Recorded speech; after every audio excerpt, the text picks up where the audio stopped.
Let's chika. Dani Pangilinan tinanong tungkol sa relasyon nila ni Bel Mariano kung private ba sila o secret relationship ba.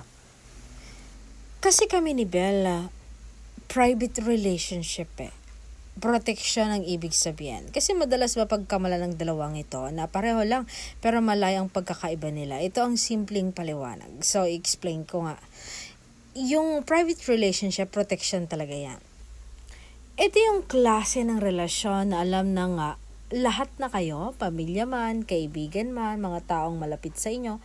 Pero ang detalye, ang kwento at kung paano kayo magmahalan ay para sa inyo lang.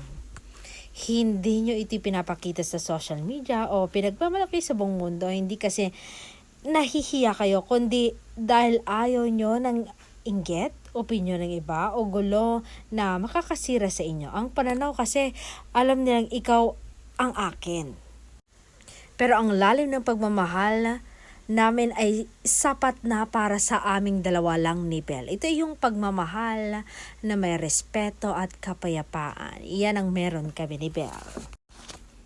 At yung secret relationship kasi, pagtatago yan Ito naman yung masakit na katotohanan na ito yung tinatawag nilang minahal pero tinatago. Yung tipong walang nakakaalam na may kayo.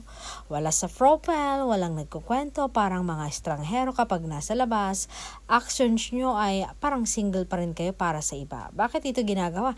Hindi para protekta ng relasyon, kundi dahil sa hiya, takot, may iba pang inaalagaan o ayaw mawala ng oportunidad, ramdam mo na parang kasalanan ng pagmamahal ninyo, parang bawal kayong magkasama at parang hindi ka pinagmamalaki. Ito yung pagmamahal na masakit, nakakalungkot at nakakatroma. And isa pa, okay lang maging private. Kagaya namin ni Bel, maganda nga yan kasi doon lumalago at tumitibay ang samahan ng walang ingay sa mundo.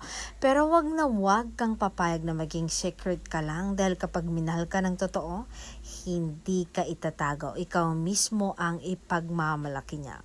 Dahilan lang ang private kapag secret naman talaga ang totoo. Ang tunay na nagmamahal, hindi nagpapakita lang pero hindi rin nagtatago.